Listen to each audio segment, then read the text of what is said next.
you will hear a radio interview with a man called Sam Hall, who is a mountain climber.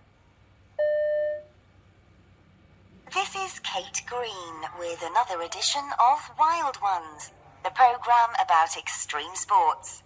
My guest on today's programme is Sam Hall, a mountain climber. Sam, thanks for being with us today.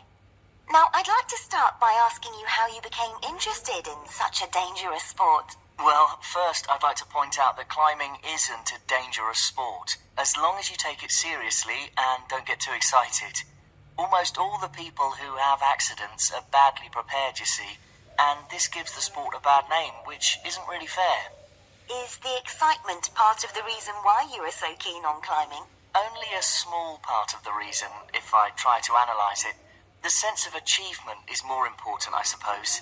But the main thing is the sensation of being so close to nature, though perhaps that's not the right way to put it. I suppose you get a view of mountains that nobody else really sees. Yes, that's very true. But at the same time, if I was dropped on the top of a mountain by helicopter, it wouldn't be the same. Less tiring, maybe, but not the same. It's knowing that you've covered the distance to the top yourself, fighting every inch of the way. That's what makes you feel so pleased with yourself when you get to the summit. Have you always been keen on climbing? Ever since I was about 12, when my parents took me on a holiday to the Lake District, and we went walking almost every day. Suddenly, it hit me that I was completely myself when I was in the hills and mountains, and I knew for certain that's what I wanted to do. I think perhaps everyone has a moment like that in childhood, though whether you can do anything about it later in life is a different matter. How did your parents feel when it became clear that you were hooked on the sport? Oh, very anxious that I should get the proper training and experience. But they've never tried to put me off. They were able to support me financially, which was useful. I'm not sure that it's exactly what they would have chosen for my occupation in life, but they've never said anything. I'd like to ask you about your last climb in Peru. It was quite an adventure, wasn't it? Definitely.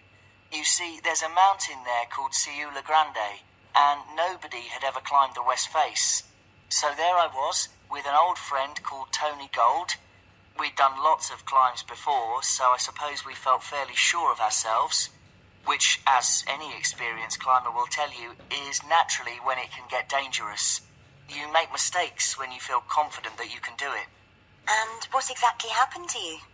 We got lost in a storm and had to spend 14 hours longer than we had planned on the mountain.